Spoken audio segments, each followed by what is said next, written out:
Hey everybody, Andrew here. I'm hoping this is second time lucky.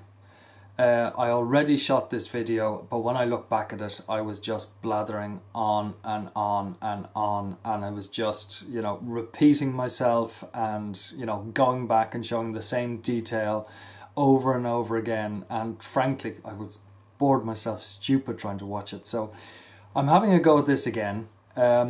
The reason I was doing all this sort of talking and, repeating myself and everything is because I'm a little bit in awe of this particular thing that I got in. So what I'm doing in this time around is hopefully a slightly more succinct review than my first big long yoke, which was over an hour long in the end. So I'm going to try and keep this back to maybe about half an hour or so. So what I'll do is I'll start off, basically by showing you the item that I got that arrived in, and then I'll do a little bit on the chip afterwards, and then we'll sort of finish it up with a kind of, my overview of the actual item. So enough of the mystery. What was the item? Well, I'll start off by saying that Saturday of last week at 7 o'clock in the evening on the Mark Bugs site, that is where I was, trying to get hold of a Wizard's Apprentice Evolved. And 7 o'clock was the time that they actually went live, and I very, very luckily managed to get hold of one, because I would imagine, of course, it would be great to be able to see how many people are there ready to pounce at a time when something goes live. Anyway, I was one of the lucky ones and I managed to actually get hold of one. Now, they had said at the time that it would be processed within 4 to 5 days. So in other words, it'd be ready to, go on delivery. And part of the whole price, I'll give you the price of this later on, was included within it was basically UPS delivery to anywhere. So true to their word, it was actually shipped on the Thursday from Bucharest in Romania, and it was with me on the Friday evening, so the following day. So brilliant delivery service. So without further ado, as they say in all of these things, I'll show you what I actually got. This is it. Beautiful tin, Mark Bugs written on the front of it. On the back of it, 038M, which is actually the serial number of what's inside it. So I'll just give you a quick look, and then what we'll do is we'll go down close on it. And this is the content of it. And it is a Wizard's Apprentice Evolved. And the top part there obviously controls, it's the control head, and it's got a DNA20 in it, so that's why you're getting evolved within the name. And then in the bottom part there is the tube for an 18490 battery, which in there, basically they were doing two sizes. They were doing the M size and the L size. The M size is this one here, which is for the 18490, and the L size is for the 18650. So really excited to get this, beautifully presented. It's my first ever DNA20. A lot of DNA20s out there are in box mods, and I'm not a huge box mod fan. I just prefer the tube shape. I think this is maybe the third or fourth DNA tube mod out there. Well, certainly of the ones that I know of. By my reckoning, it's, this is, I think, smaller than the other ones. And I think it's lighter than the other ones as well. Just before I go into it and we go in the close-up, just to say a little bit about Mark Bugs. I, like many people at the beginning, thought that Mark Bugs was a guy and his name was Mark Bugs, but it's not, it's two guys. So Mark and Bugs. And they're basically, their company is in Bucharest in Romania, and they have already come out with a couple of other mods. And basically there was the Wizard and the Wizard's Apprentice. Both of which are incredibly highly thought thought after, and now they have essentially evolved them and put the DNA20 chip in them. So that's why this is the Wizard's Apprentice Evolved. The Wizard Evolved, as far as I know, which came out a short while back ago, was made of titanium. And this particular one here is made of stainless steel. But really, really beautifully made. I'd have to say it's just fantastic. So that's it. We'll go down close on it, and then what I'll do is I'll show you the bits and pieces, what it looks like. Then what I'll do is a quick run through on the DNA20 chip, how that actually works within it, and then I'll tell you just a little bit more about the company, and then we'll see how it goes. So hope you enjoy it. This is the Wizard's Apprentice Evolved. Right, so let's have a look at this little beauty. First of all, we have the control head. We'll take that out first, and then we can look at the other parts. So here you have it. Absolutely beautifully made. This is in a sort of a satin finish, stainless steel. We have our buttons on the back there. We have our little window at the front for the DNA20, so that's your little screen. You can see here that you have these cut into it, and they're highly polished. So you know, you've got the contrast there between the satin and these highly polished rings. When we look at the top of it here, you can see that it's got beautiful scoring in it, and you can see from the side there, they're basically for if you're putting on an atomizer, which requires air from the bottom. So it's not got its own sort of air hole at the side or whatever. That's for you know, flush mounting an atomizer on it that requires its air from the bottom. As you look on the inside there, it's your normal 510 connection, and at the bottom you can see there's an adjustable post which takes a flathead screwdriver. On the other side here, we can see that here's our contact. Now I just have to check whether that's a brass contact, same thing at the other end there, or if it's gold plated or whatever. I'll put that up on the screen as soon as I find out. Again, just looking at it, it really feels, you know, that it's serious quality. I mean, it's just faultless when you look at it. And then even looking at the buttons here and how well the buttons are made. I mean, these do not look like stock buttons. These are buttons that were specifically made for it.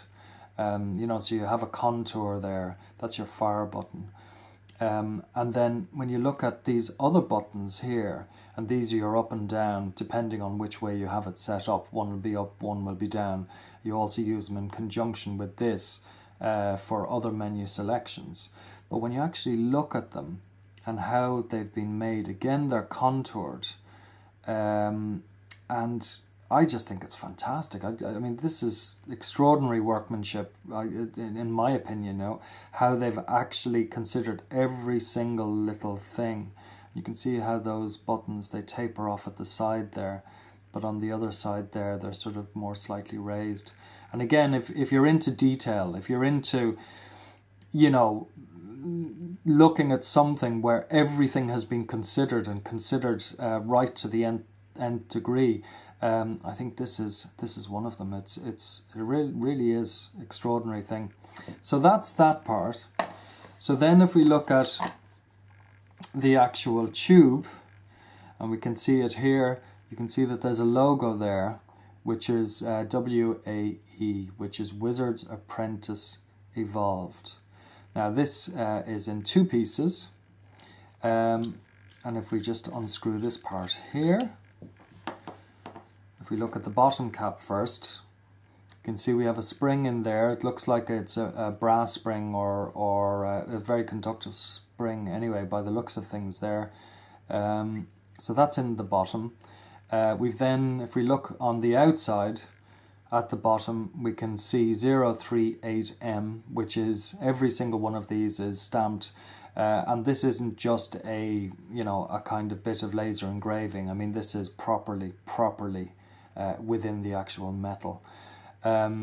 We have our 3 vent holes here. If you're unlucky enough that a battery decides to start spitting at you or spitting gas out or whatever, that's where it's actually going to be able to vent itself.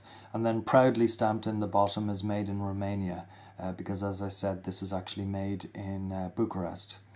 So that's that part there. Then when we look at the other part of the tube, now I would assume, I don't have the larger version of this, I have the 18490 version of it. I assume that the difference between the 18490 and the 18650 is the length of this particular piece here. So in other words, if we look at the three elements that we have, that those two there, so the top or the control head and this part, are common to both sizes, and the only difference is this particular section here. That is what I would imagine is probably the case. Looking at this little section here, you can see that there's basically, it's sort of scalloped here. It's sort of recessed down. The actual width of this mod is 21 millimeters. With this particular section here, it goes from 21 millimeters here down to 20.6. So you have a tiny 0.4 of a millimeter drop there. Now, that is there for aesthetic reasons rather than any other reason as far as I know. But in my mind, I think what it does is it really does add to the overall look and also the sort of the tactile feel of this particular mod. So there are the pieces. As I said, oh yeah, just going back to this, the button on it, the buttons are slightly clicky. So they are clicky ones. You would never hear the click, but there is a slight click. It doesn't take a lot to actually push them down, but very, very smooth. So if we look at the whole thing as a total, and let me just start putting this together. We'll first of all put this tube onto the bottom part here. Now, the way the threading is on this, it can only go on one way. So that's the way it goes. If you try and actually thread it on that way there, it doesn't thread on. It's not made for it that way. If you do it that way there, it does. So we screw that on there, and as you can see, we've got this beautifully polished ring here. Now, I think these polished rings are inspired from a design point of view, because later on when I put an atomizer on it, you'll actually see that, you know, you can put a polished atomizer on this, and because of these polished rings on it, I think what it does is it means that a lot more different heads and head types can look well on this, you know. So again, I think that's probably a consideration of theirs when they were actually putting this together in the first place. So if we look here, we've got 3 rings here, all highly polished. We've got 1 ring on this one here. But when you actually put it together, put these together and actually screw it together, and by the way, you can't hear it screwing on. The threads on this are so good that it's like there's no resistance at all when you're actually screwing it on. Absolutely beautiful. But if you look at this closely, what you'll see is that both of these halves have half a polished ring, so that when you actually screw it together like that, you end up with another perfect ring. So what you've now got is 3 polished rings, 4 polished rings, and a thicker one there. And that's what it looks like in one piece. And I think that this looks absolutely fantastic. So for this particular one here, the actual, as I said, it's 21 millimeters wide. This part here is 20.6. In terms of the actual length of it, this is 99 millimeters long, this particular one. The other one that takes the 18650 is 114 millimeters, but this one is 99 millimeters long. And I think its weight is, without a battery, is 81 grams. So that's the sort of basic stats in relation to this. So for what it is and the amount of workings that there are within this particular part here, I mean, they have really kept the weight down you know, next to nothing. This part here, it's a bit of weight in the end of it here, but generally speaking, you know, it is really, really good stainless steel, beautifully crafted and put together. And as I said, you know, with the threads and everything, they're just gorgeous. Right, let's put a battery into this. In this case here, we've got an AWIMR 18490. That is the you know, a high drain battery. That's what they suggest that you should actually be using, or recommend that you should be using. So we'll pop that in there. I have tried 18500s in, and they actually fit fine as well.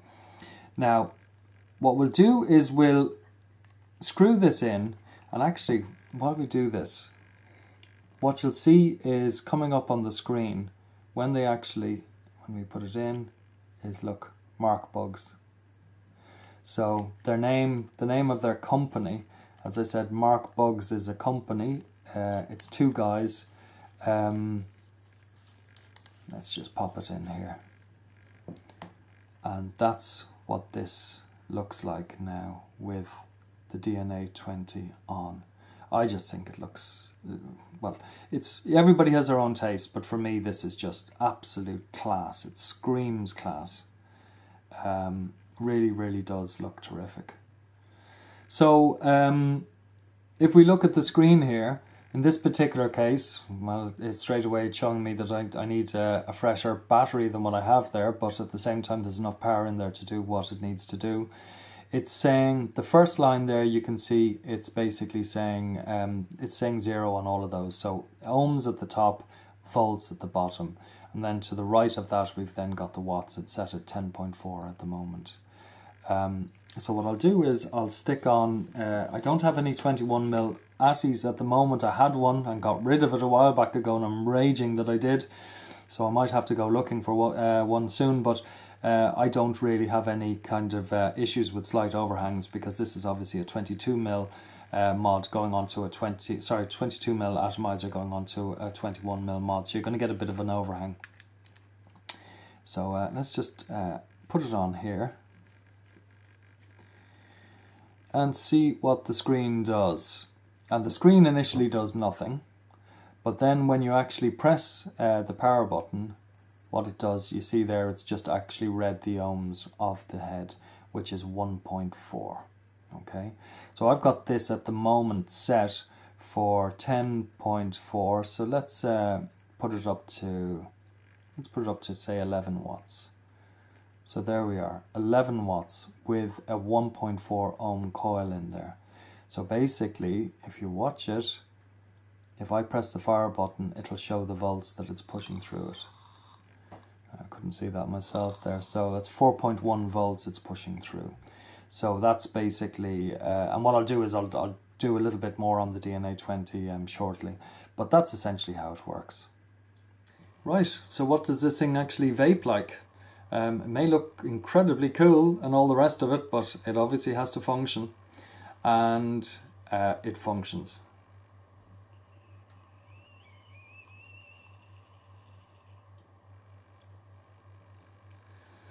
Now, obviously, vapor coming off, all the rest of it has got nothing to do with the mod itself.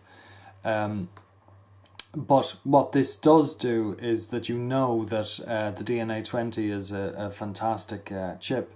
It can bring it up to 20 watts. But what's happening is that it's just, I suppose the thing is that, you know, in the end a mod is just is a battery. In this case it's a regulated one. But with this, in this particular case, it's just that it houses everything so beautifully. I think the atomizers look fantastic on it, but from a holding point of view, you know, from a tactile point of view, it just feels great. I mean, it really does. It feels much thinner than most of the other mods that are actually out there. And even though, you know, lots of the other mods are 22mm mods, so it's only a millimeter in the difference, I don't know what it is about this that just makes it feel so small. And I think possibly it's something to do with, you know, the satin finish on it, but I also believe that it's something to do with this sort of scalloping within it as well, because it just feels absolutely right. Now the thing is as well that, you know, where the fire button is in relation to it, no matter how you hold it, it's very, very easy to fire. It's also very easy to up and down as well. The buttons are all in a handy kind of a place, you know, where you can work it all very, very easily. So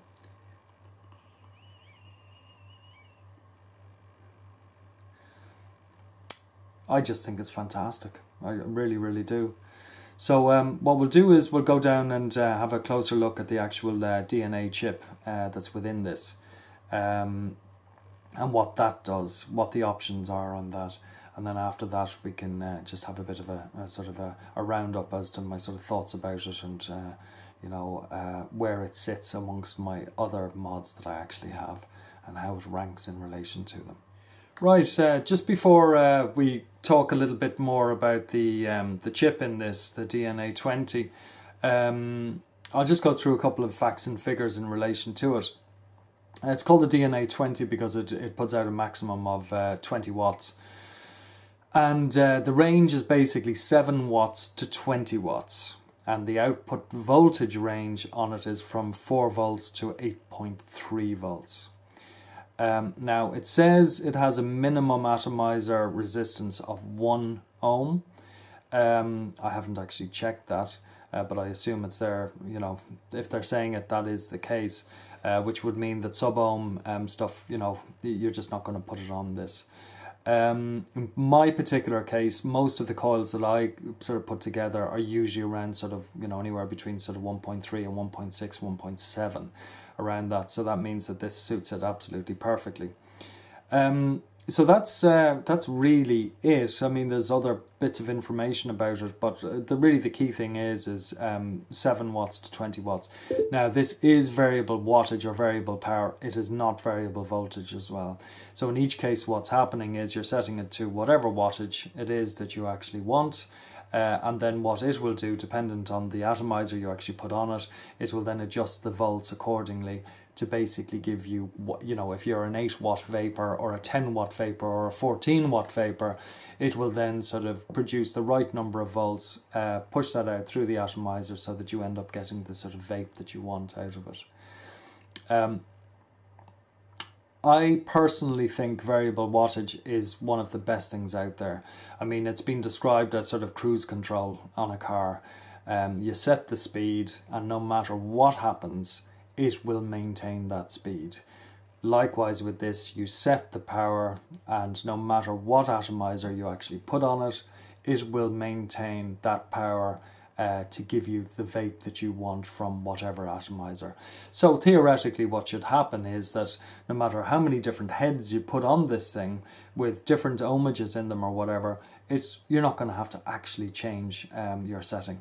Now in reality you usually end up doing so because you know, some things you might just need a little bit more or a little bit less. But that's the theory of it, and that's why I think variable wattage or variable power is such a good thing. Now, I mean, for the most part, my other main regulated mod that I have is a Provari. This one here, which I love to bits, and I've had pretty much since the beginning and is going to stay with me, but that's just variable voltage. This one as variable wattage just makes life just a little bit easier. It takes the guesswork out of everything. And you know, there's a lot of people when they start vaping, they'll start at 8 watts and then, you know, quite often over time they'll actually move up. But this just gives you the ease of access of that. Now the great thing with this is then no matter what it is that you're actually you know, you put on and you set it for your 10 watts or whatever it is, then it's just a case of upping and downing these buttons here. Now the way it actually works, as you can see there, it goes in 0.1 increments up and down. So that's how that works. Now when you actually want to sort of move it so that it's going at a greater speed, you know, so if you're going from, you're up at 17, 18 watts and you want to come back down to 10, and I need to see, can't quite see what I'm doing here. Let's have a quick look here. Now this is going down now. So if I press the down on it, you can see it goes 0.1, 0.1, and then suddenly it takes off and it starts moving really, really fast. Now it only goes down to 7. It doesn't then go back around to 20. So it doesn't round robin. It basically will go down to that, And then if you go the other way and you're going up, hold it down, suddenly it takes off, and then that's going to shoot up to 20, and at 20 then it's going to stop. And again, 20 would be way, way higher than I would ever vape anything at. So I'll bring it back down to, you know, something a little bit more sane. So 14, in fact for me, you know, around 12, 13 is usually the area that I actually like to be in. So that's that. So what we'll do is we'll go down close and I'll just show you some of the other functions of the DNA20.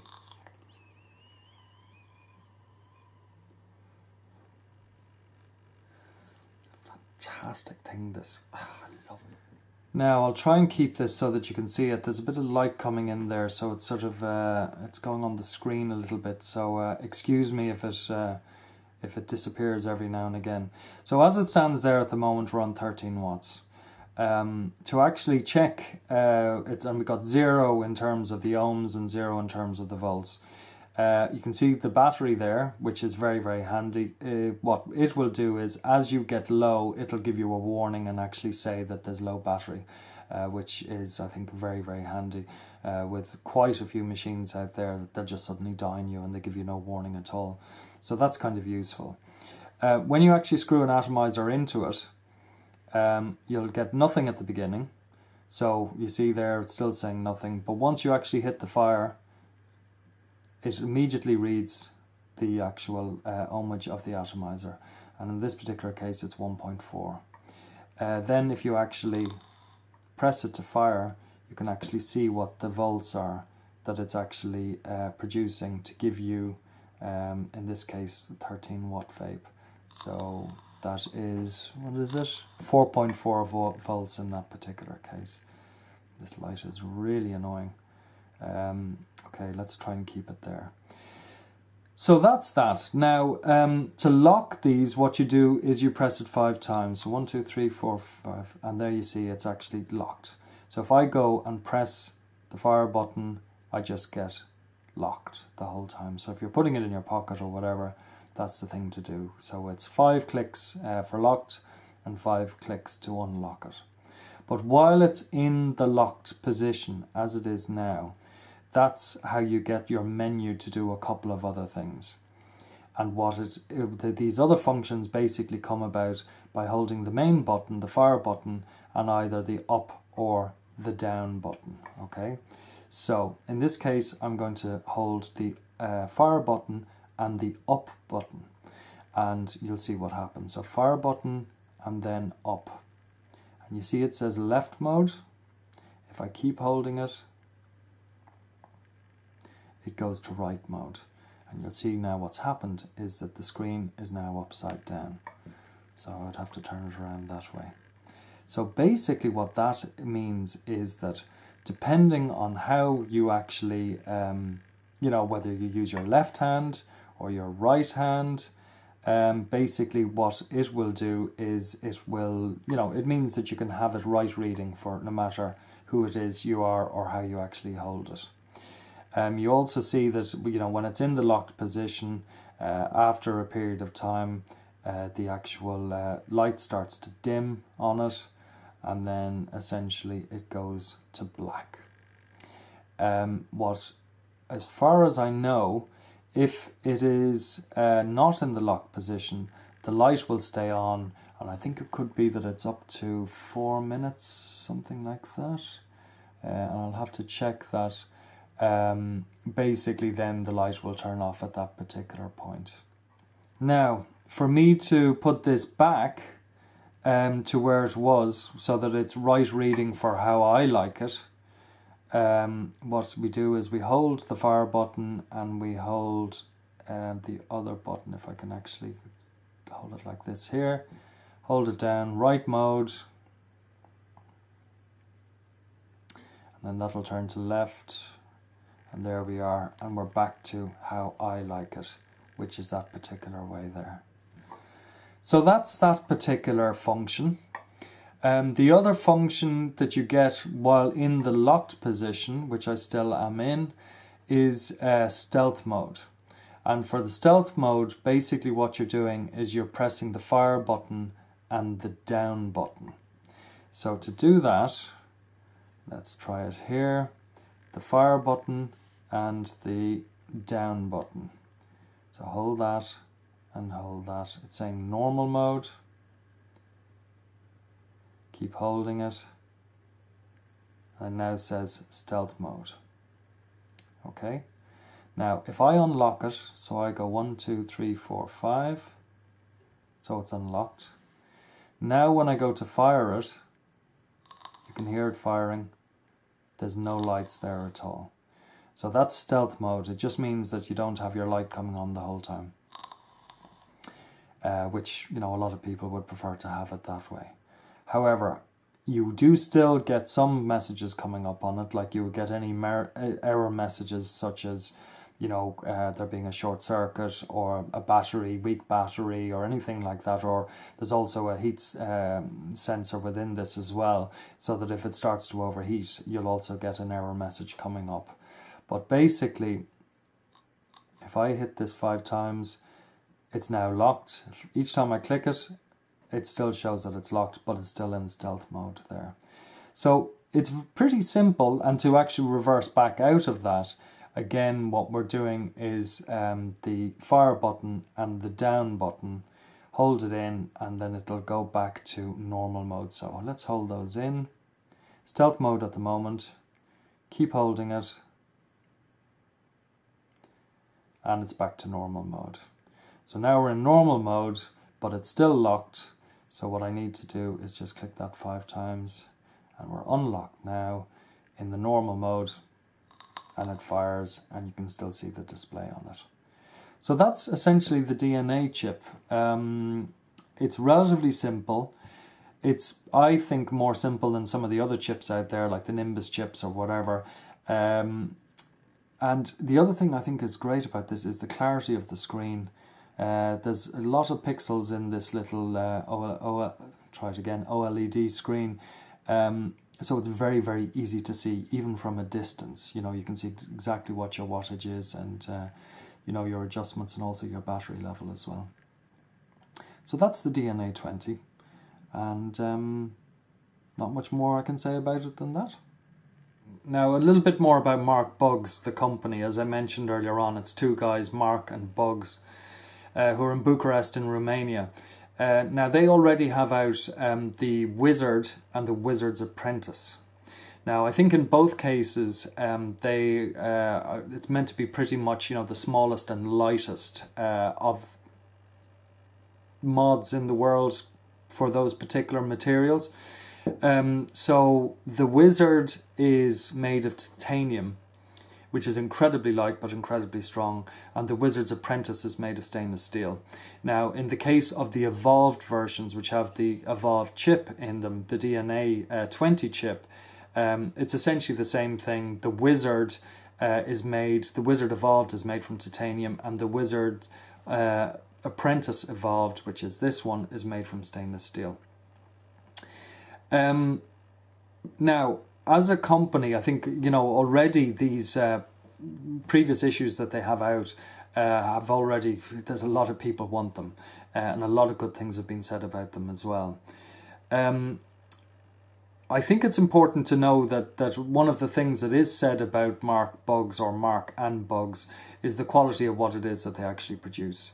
I mean, this is extraordinary stuff.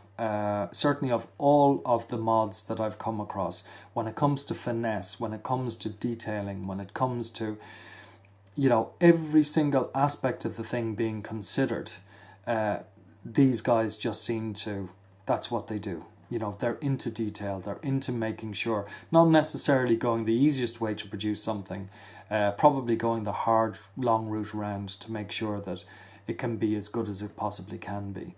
In the case of the other non-DNA versions, so the Wizard and the Wizard's Apprentice, they're actually touch-sensitive buttons. Now, I don't have one of those mods, wish I had, but here's another one from Romania, from a different mod maker. Now, this is a MyPoint, or Mioke, as it's called over here. And in this particular case, I'll just show you these rings here are very, very ancient Celtic rings from this place called Newgrange in Ireland, and he actually put this on for me. And as we see at the back here, it's called Me Yoke. But anyway, the only reason I'm showing you this is you can see at the top here, this has got a touch sensitive button. And that would be, it's not the same, but it's sort of similar to what's happening on Mark Buggs' Wizard and Wizard Apprentice, the non-DNA versions. But obviously the DNA20 version, which I have here, it doesn't have that same sort of a thing, because that's what it looks like there, and there's our buttons and there's our actual screen. Now, price. What does this cost? It's not cheap. It's certainly cheaper than a titanium version, because their titanium mods, obviously titanium as a material is quite difficult to work with, and it's also very expensive. But these ones, being stainless steel, are they don't cost quite as much. So this little baby actually costs, well, taking the top part off it, because that's a K-Fun, nothing to do with it, but this mod here costs basically €250. Okay, so €250. Now, a lot of people would say that's a lot of money, and it is a lot of money. But I think, what we need to do is consider some of the elements within this. There's obviously a lot of clone stuff coming from China now, and people will say, oh yeah, but you can pick up a mod for €30 or €20 or whatever it happens to be, and of course you can, but you certainly can't pick up a mod of this quality or anything close to it for that sort of money. Mark Buggs is a company. They're a completely legitimate company. They take themselves very, very seriously, as you can see, from the quality of their work. But because they're a proper company, and it's not somebody working out of a shed, and it's not somebody just ripping off somebody else's ideas, there's a full sort of R&D design back end to all of this sort of stuff. So, there's a lot involved in it. But also being, a proper limited company, well, I'm not sure if they're limited, but whatever the Romanian version of it is, they obviously have to pay the local taxes and all of that. And my understanding is, of the €250, 24% is tax, which goes to their government. On top of that, then you'd also have to consider, well, there's the PayPal fee, which is 5%, so you can add that on as well. And then the way they've decided to do this is that, they have a fixed price no matter where you are, and it gets shipped to you by UPS. And that's how I got it. It was shipped to me by UPS, and as I said, I had it. It was shipped on a Thursday from Bucharest, arrived in Dublin on the Friday morning, was delivered to me on the Friday evening. So that's extraordinary delivery times. So that's included within the price as well. And I understand the UPS cost within it is probably, between 10 and 20% of the overall cost of the item itself. So if you take all of those, if you add in sort of 10 to 20% of the actual cost being delivery, you add in 24%, which is, I think, the rate of tax that it is over in Romania. Add into that another 5%, which is what PayPal take for the transaction. Then out of that, then they also have to pay their employees. They have to, pay themselves a salary, etc., etc. So, yes, 250 is quite a lot, but what you're getting and what they're getting out of it is just a smaller chunk of that. And I think it's when you look at it in that context and you look at the quality of this thing that you start to say, well, this is very, very, very good value for what you're getting. Also to consider on, a mod such as this that costs a few bob more than some of the other ones out there. And that is that this is something that's going to stay with you. This isn't going to fall apart.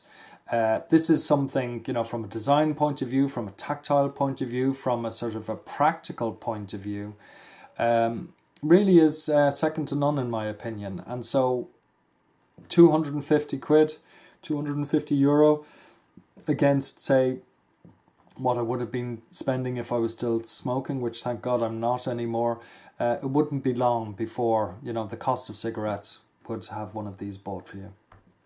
And I think when you do have something as good quality as that, and you can put a nice atomizer on it, really the whole vaping experience is just so much better. And so I'm not sure that there's anything else I can really say. What I'll do is I'll just quickly just show you this in relation to a couple of other mods, just so that you can see as a comparison. As I said, 18490 in this particular case. That's the size of it, 99 millimeters.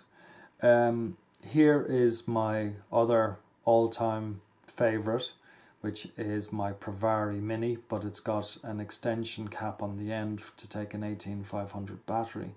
So if we put these exactly side by side, you will see that the Provari is maybe 1 or 2 millimeters higher than it. So that's all. They're very, very close in size.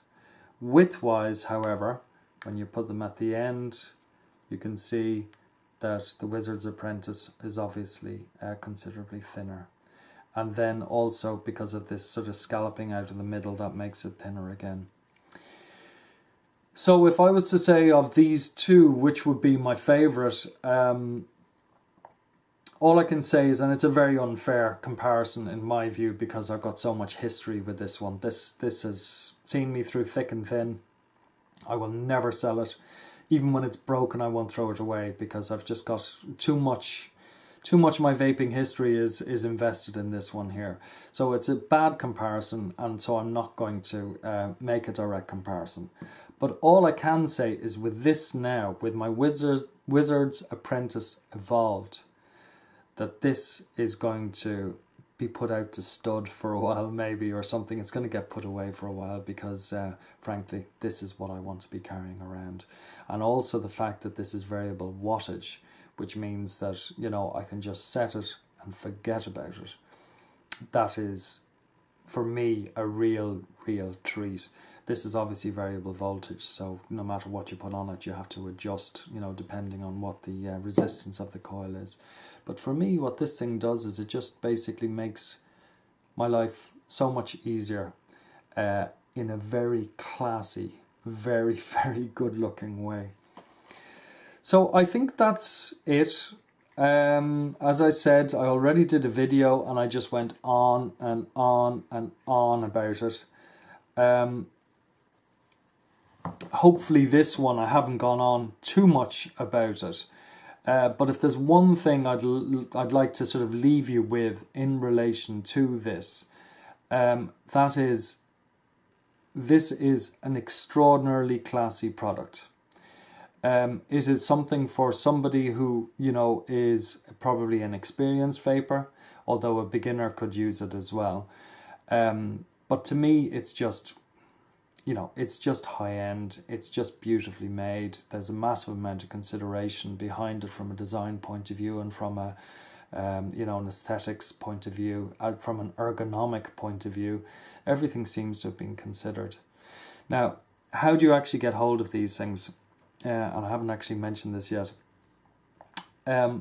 They don't do pre-orders, and they don't do lists.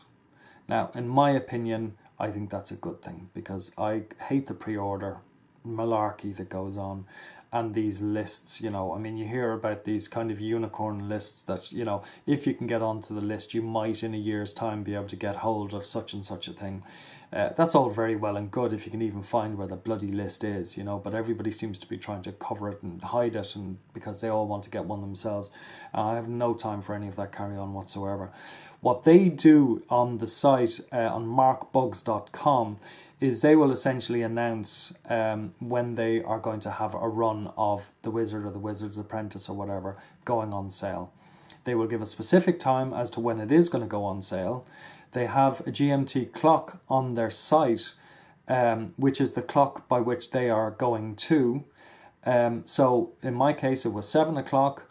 I was watching it count down up to 1859, up to 1900. And as soon as 1900 was hit on the clock on their site, they were open for orders. So piled in. I was one of the lucky ones. There was lots of people who didn't actually get one. But at least there's a sort of a democracy about going about it that particular way, in my opinion. Because it means everybody's in with an equal chance. As long as you have a computer, as long as you have a connection to the site, it's a bit of a lottery. But guess what?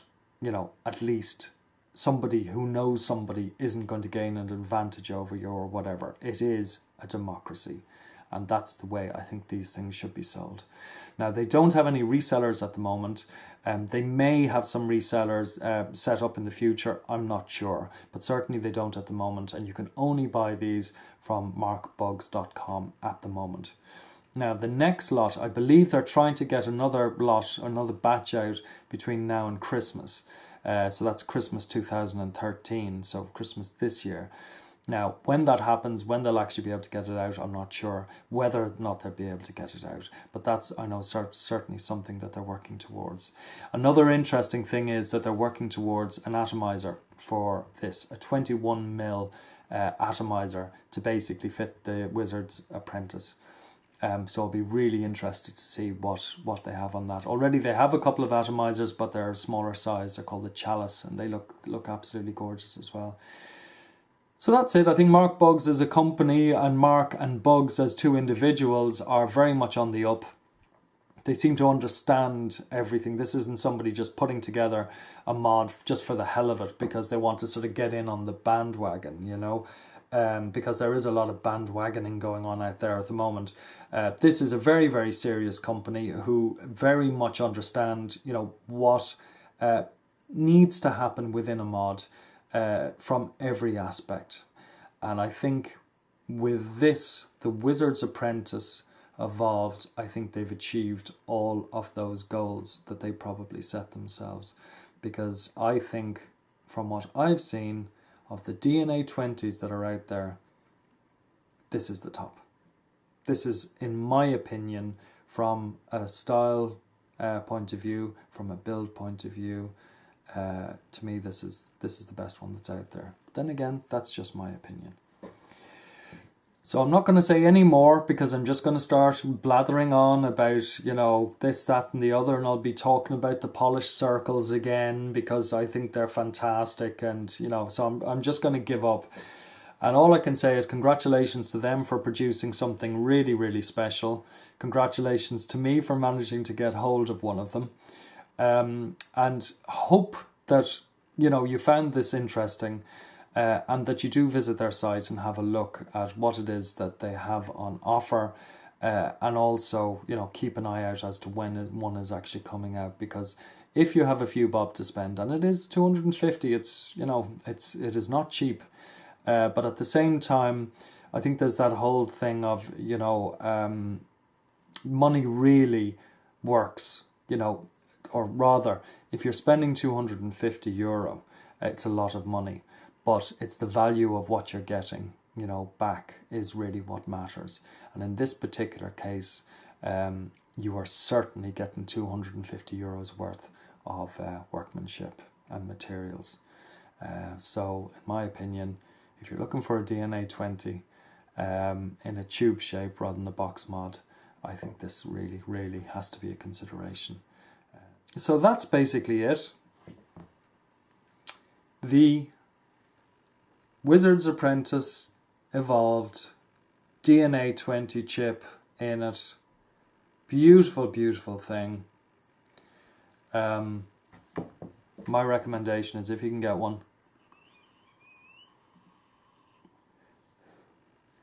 you should certainly get one. Hope you enjoyed this. Catch you again soon. Cheers.